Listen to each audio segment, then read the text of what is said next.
Good morning and welcome to New Heaven, New Earth. Last year we did a program with Itzhak Bentov, a Boston-based researcher into the relationship between consciousness and the cosmos, and based upon a book which he wrote called Stalking the Wild Pendulum.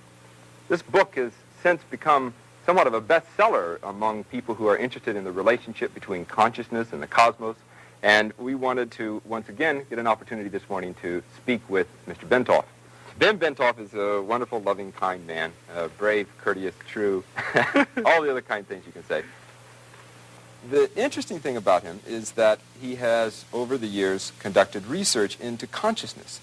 The subtitle of his book is The Mechanics of Consciousness, and what we want to try to talk about today is one aspect of it, and that is the evolution of consciousness.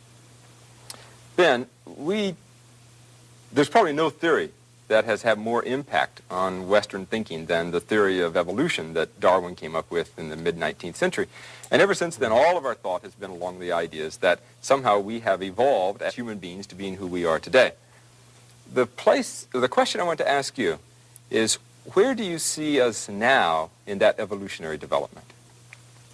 We can say that if we take Darwin's theories as being correct, then we know that we have evolved from the apes towards humans, and now we have finally come to a point where we're humanoid in shape, we have vertical spines, we're reasonably intelligent, we can push buttons on TV, drive cars, etc., etc.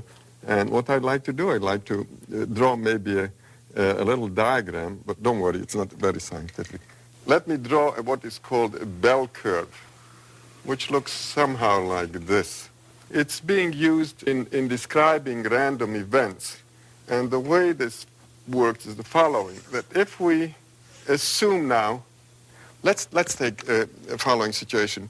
Take a little town that has maybe 1,000 people in it. And we have this great desire to find out what the average height of people in this town is. And therefore we go out with a yardstick and start measuring these people. Well, we find that a very small, very few number of people will be, say, 3 feet tall, and a very, very few of them will be maybe 7 or 8 feet tall. The bulk of the population will be right somewhere here. That is, the average or mean height of these people would be about 5 feet and 6 or 8 inches, something like this. Mm-hmm. Okay. So what we find here is that this bell curve gives us a good picture of where most of the population is. That is what typifies population. We can use this diagram also to describe evolution. The bulk of the population today is this intelligent, more or less intelligent biped, all right? And with a vertical spine, and who pushes the buttons on TV and drives a car, etc., etc. Now, there is some backthrow. That is, there are some people here in this area, very few people who are still gorilla-like. That is, they are hairy. They beat their chest when they see their neighbors and a few other things.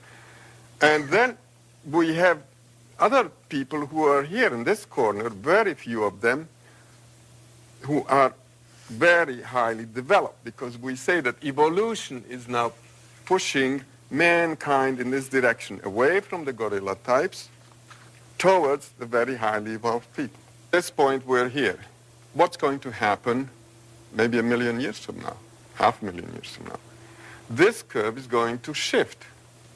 It's going to shift like this. That is, the bulk of the population will be very, very highly evolved. We have gone away altogether from the gorilla types, no more gorillas. And what we have here now is the average man is now the retarded person in evolutionary terms. The bulk of the population is extremely, very, very highly evolved. And the cutting edge of evolution here, these are very, very highly evolved people. We can't even imagine what kind of person that will be. He may not have a physical body at all. What's the habitat, so to speak, of this group here?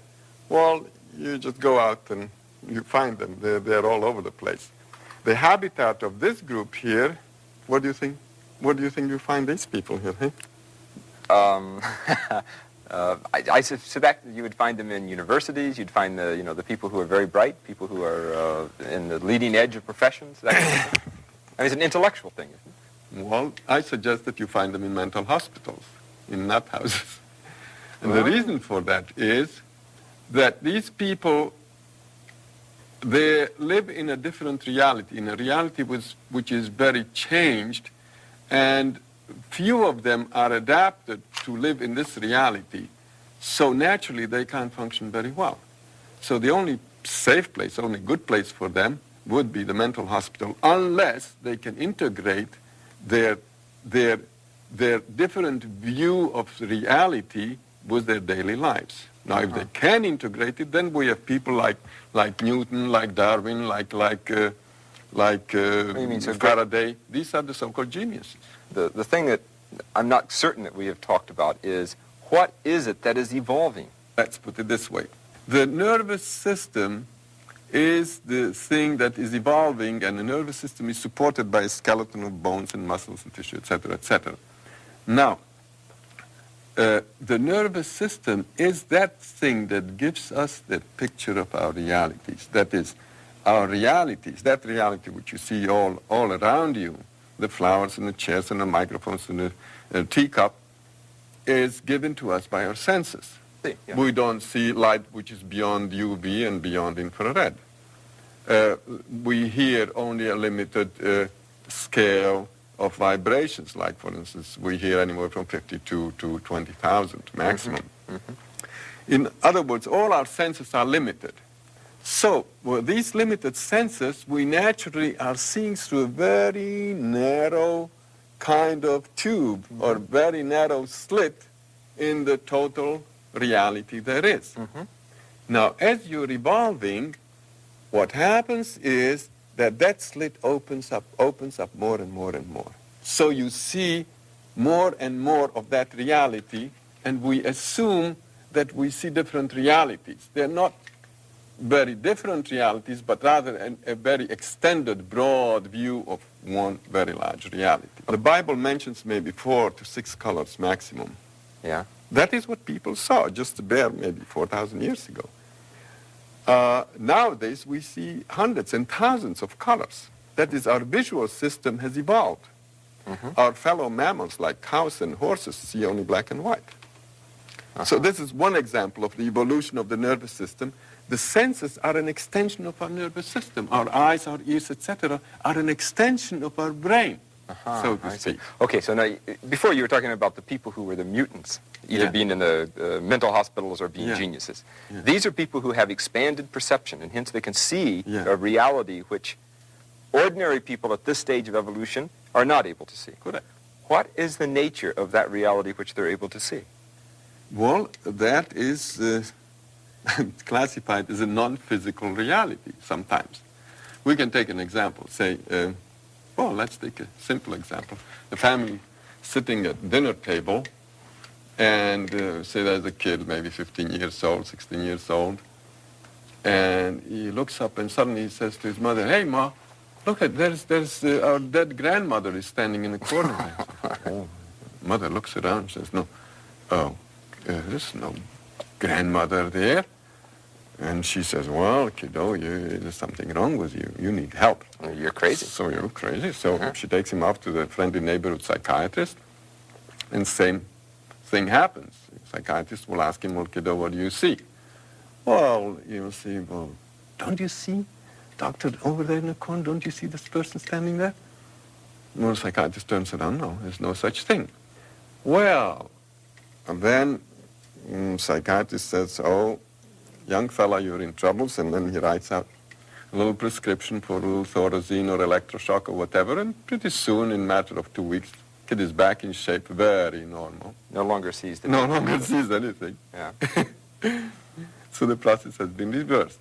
This is called a psychotic episode, or acute schizophrenic break, or whatever it is. And what you would say is that there's a good chance that that kid is seen. Very good chance that the kid has a spontaneous opening of his senses. So that the evolution has been rushed up or hurried up? Yeah. Now, this actually happens. There are techniques to do this. But the Eastern people, the yogis, have developed systems to do this, to push the nervous system rapidly. But it happens very often spontaneously without someone trying to do anything about it. And it just happens. And then, naturally, in the olden days, these kinds of things used to be called miracles. Yeah. And nowadays, there's no more miracles. Well, let's take this. Yeah, that's interesting, isn't it? Because you think of, what you call the spontaneous opening of expanded awareness. Correct. Right? I mean, that's sort of a lot of words to say something. But in an earlier time, it was called a miraculous occurrence. Yeah. Elevated consciousness. Right. A time of great revelation, of God speaking to you. Now, take like this fellow, St. Paul, yeah? He's going or walking or riding to Damascus in the olden days. And suddenly this big ball of white light descends, and Jesus standing in the ball of light, and he says, hey, why don't you lay off of my people and stop doing whatever you're doing and all that? And he's very impressed, and he's even blinded, and he falls down, and one thing and another. But anyway, he makes it somehow to Damascus, and there he starts a big campaign, and he talks about his experience and the big public relations thing, and he got the thing going. He got the church built, and the Judeo-Christian ethic came out of this, and bingo, and all the things that, that go with this. So we've got something. Yeah.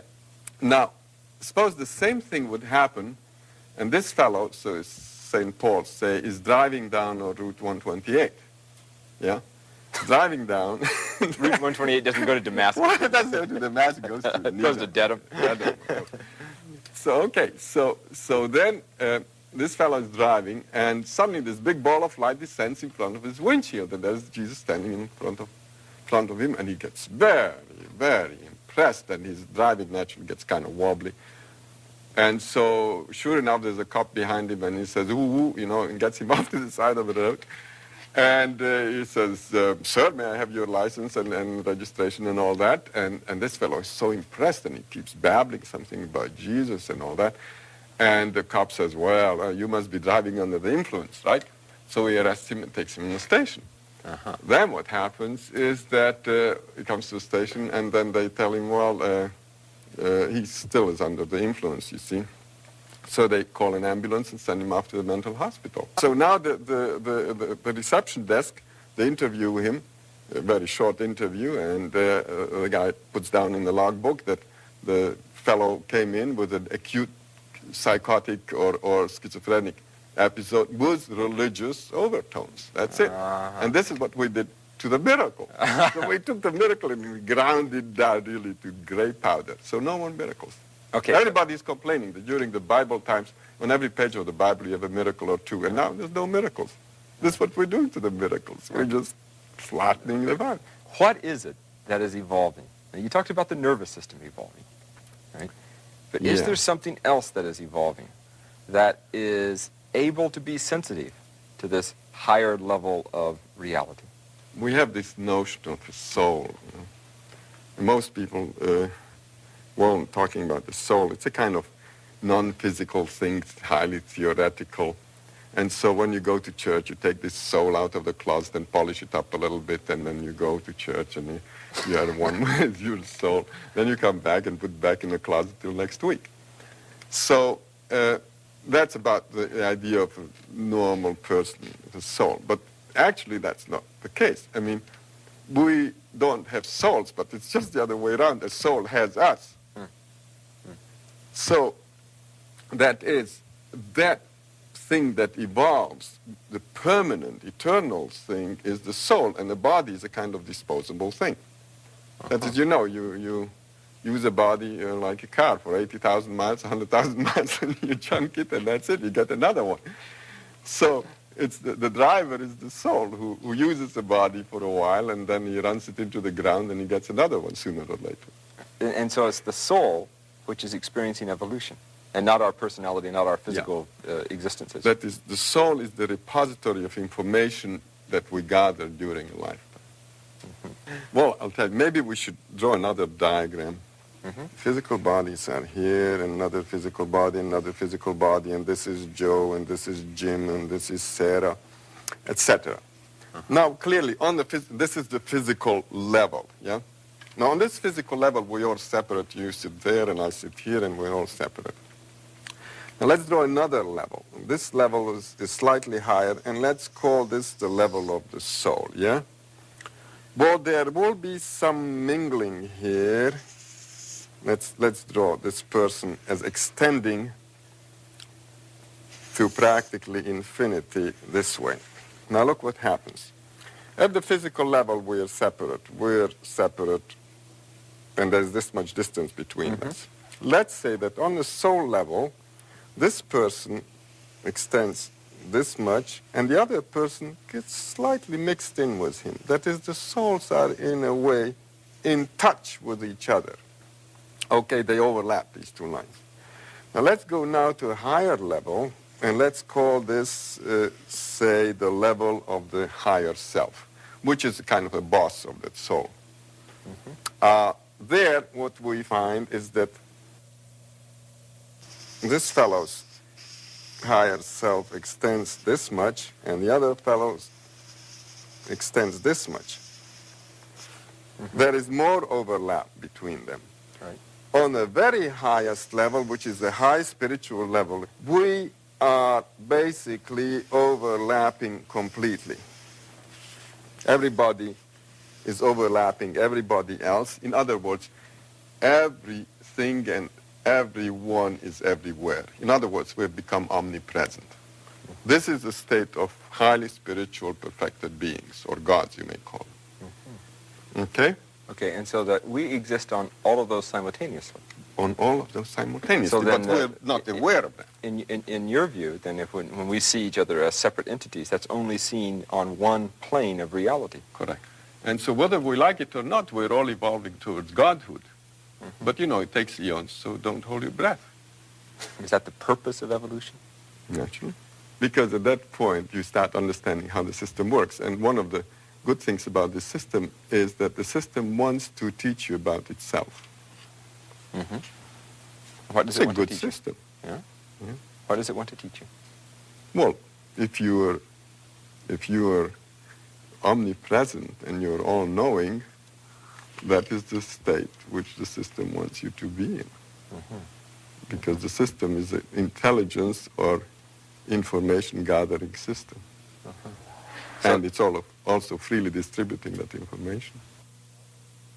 In your view, Yeah. we all started off somewhere a long time ago in which there was sort of undifferentiated matter, which slowly, millions and millions and millions of eons, evolved until a very complex organism that we now call a human being. And it has a nervous system which we at this particular point in time understand as being sensitive to certain levels of reality through our eyes, our ears, our nose, other sensory perception. And that's sort of what we call material, ordinary reality that enables us to drive cars and do our work every day. However, there is an evolutionary movement that will continue to push us beyond where we are today. And the thing which is going to be pushed is our soul, and that at some point we will have these experiences of elevated consciousness in which higher realities are not only seen but lived, and ultimately we come into perfection. Whether we like it or not. Yeah? Can we speed that up by doing anything? Yeah. Well, you use the meditative techniques which push the nervous system a lot faster than the normal evolutionary rate. Those techniques are available, but you don't need to do anything. It's going to happen anyway. It's going to happen. What a view. It's a very big, bright view.